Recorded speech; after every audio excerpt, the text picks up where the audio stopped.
Hello, hi guys, selamat datang ke channel YouTube aku. Kalau korang baru dalam channel ni, korang boleh support aku dengan subscribe channel ni.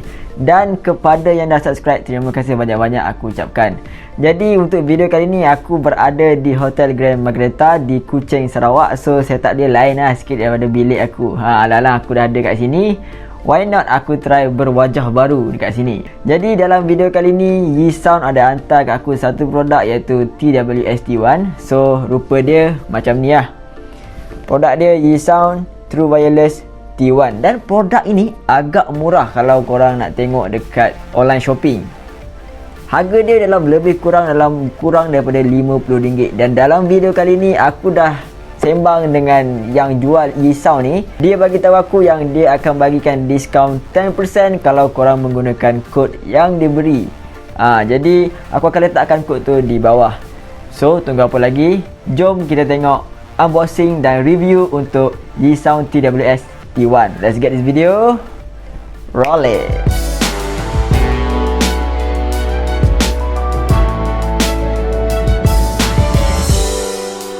Jadi yang pertama sekali aku akan buat unboxing dulu lah. Kita buka dulu dia punya ni. Tak ada apa-apa. Ini dia punya manual book. Dan dia ada instruction di bahagian sini lah. Korang boleh baca dia punya instruction. Dan ini adalah produk itu sendiri. Sebab aku dah guna earphone ni, so actually dia punya earbuds ada dekat sini lah. So ini adalah dia punya casing. Dalam ni ada earbuds. Dan ini adalah dia punya kabel. So dia ada ear tips. Berapa ear tips dia bagi? Dia bagi aku 2 ear tips spare. Yang pertama yang kecil, yang kedua yang besar sedikit. Tapi apa yang menariknya dengan Yeesound TWS ni, dia bekalkan aku dengan kabel USB Type-C. Kalau korang nampak kat sini, USB Type-C kurang daripada RM50 dia bagi USB Type-C. Bagi aku memang agak rare. Aku pun agak terkejut bila aku tengok aku dapat USB Type-C. Memang agak pelik lah produk ni. Macam mana harga murah dia boleh bagi Type-C, sedangkan Hello yang harga RM50 lebih pun dia bagi yang micro USB punya. So memang shout out to Yeesound. Dan kita tengok dia punya casing. Kalau kita tengok daripada build quality casing dia agak berat dan korang akan terasa premium. Dan bila korang nak buka tutup, nampak? Boleh ke buka satu tangan? Ya, agak struggle lah sikit. Satisfy gila kan bunyi dia. Sekejap, sekali tu. Okay, bila korang buka, ini adalah tempat casing dia. Cantik lah. Dia warna putih. Dia ada yang warna pink dan warna putih. Warna hitam tak silap aku pun ada. Korang boleh tengok dekat link. Dan belakang ni dia ada USB Type-C untuk korang nak charge lah. Dan bila korang charge, dekat sini dia akan menyala warna merah. Dan warna merah ke warna biru tak silap aku, lebih kurang macam tu lah. Bila dah habis dia punya color ataupun warna yang ada dekat sini, maksudnya korang punya casing dah full charge. Dan di bawah casing ni dia ada tulis True Wireless Earbuds. Model dia T1.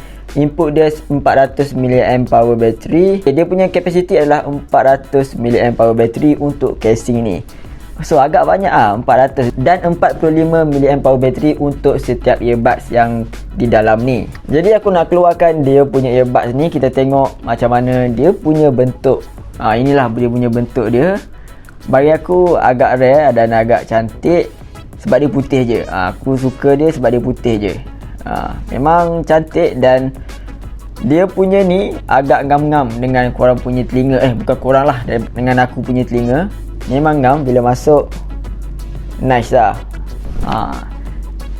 Secara overallnya untuk casing dan juga dia punya earbuds, bagi aku dia punya build quality okey lah, tak ada hal lah. Cuma dia punya earbuds tu korang terasa sedikit ringan dan terasa sedikit murah.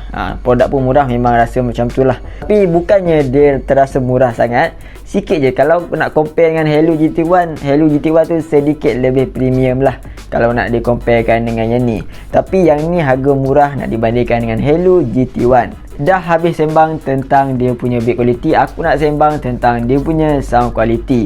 Untuk dia punya sound quality Yeesound TWS T1 ni, Bagi aku dia punya sound biasa-biasa saja, boleh diterima. Dia punya bass tak berapa nak perfect sangat, tapi okey, baik dengan dia punya price range. Kalau korang ni yang jenis suka lah yang bass yang memang bass yang sedap-sedap punya, aku rasa earphone ni ataupun earbuds ni dia tak mampu nak bagi dekat korang lah. Dia tak mampu nak bagi benda tu dekat korang.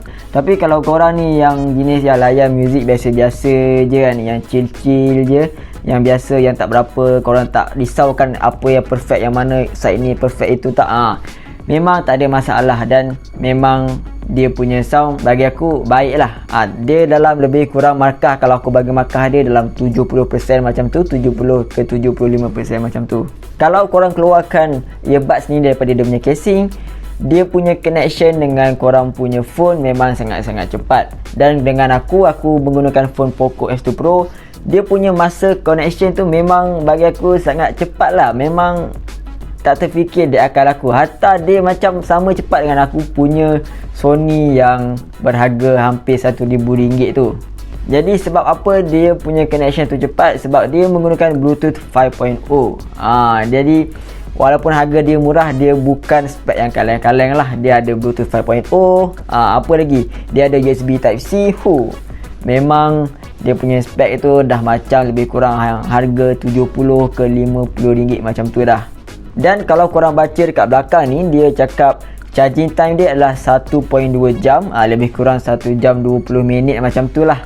Memang aku dah test, memang lebih kurang 1 jam lebih je. Jadi korang mesti tertanya-tanya kan, berapakah dia punya jangka masa untuk dia punya earbuds dan dia punya casing.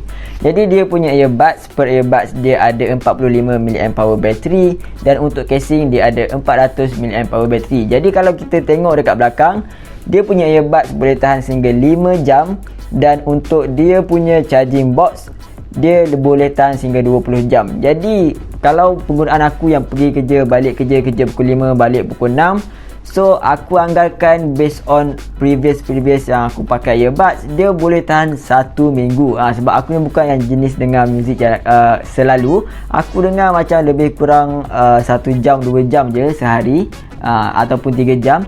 Jadi dia hanya boleh, ataupun dia boleh pergi sehingga 1 minggu dia punya charging tu. Dan untuk dia punya earbuds, macam biasalah seperti yang dia cakap dekat sini, 5 jam.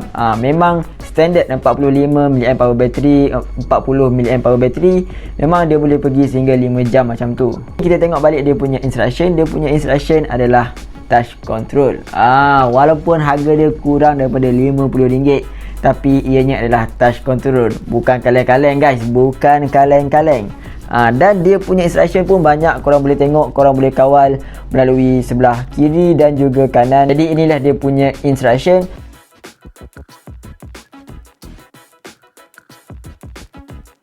Korang mungkin tertanya-tanyakan macam mana pengalaman gaming menggunakan TWS-T1 ni. So bagi aku dah pakai untuk bermain game PUBG dan juga Mobile Legends. Aku dapati dia punya sound dalam game tu agak delay, dan korang boleh kenal pasti dia punya delay tu. Bila korang berjalan langkah kedua, langkah ketiga, baru korang dengar dia punya langkah ataupun dia punya step. Tapi dia punya sound, contohnya macam bila korang dengar bunyi tembakan, korang tembak tu sendiri, memang dia punya sound agak-agak punchy macam tu. Jadi kalau korang seorang gamer yang tegar dan korang nak gunakan TWS-T1 ni, bagi aku tidak sesuai untuk korang beli. Aku nak rumuskan tentang TWS-T1 ni. Dia ada USB Type-C, dia punya casing bateri 400mAh bateri, dan dia punya Bluetooth 5.0, dan cara connection ataupun jangka masa connection dia yang sangat pantas. Tapi dia punya bunyi muzik tu biasa-biasa saja, sesuai dengan harga dia, iaitu RM48, tak silap aku lah, dekat online. So adakah berbaloi kalau korang nak beli TWS-T1 ni? Yes, ianya berbaloi kalau korang ada bajet betul-betul di bawah RM50. Dan bawah RM50 ni bagi aku dah sangat-sangat murah dah untuk spek ataupun untuk produk yang macam ni. Jadi setakat itu saja untuk video unboxing dan juga review TWS-T1 ni. Dan kalau korang suka video ni, jangan lupa untuk like, komen dan subscribe aku punya channel. Dan jumpa lagi di video yang akan datang. Terima kasih kerana menonton. See ya.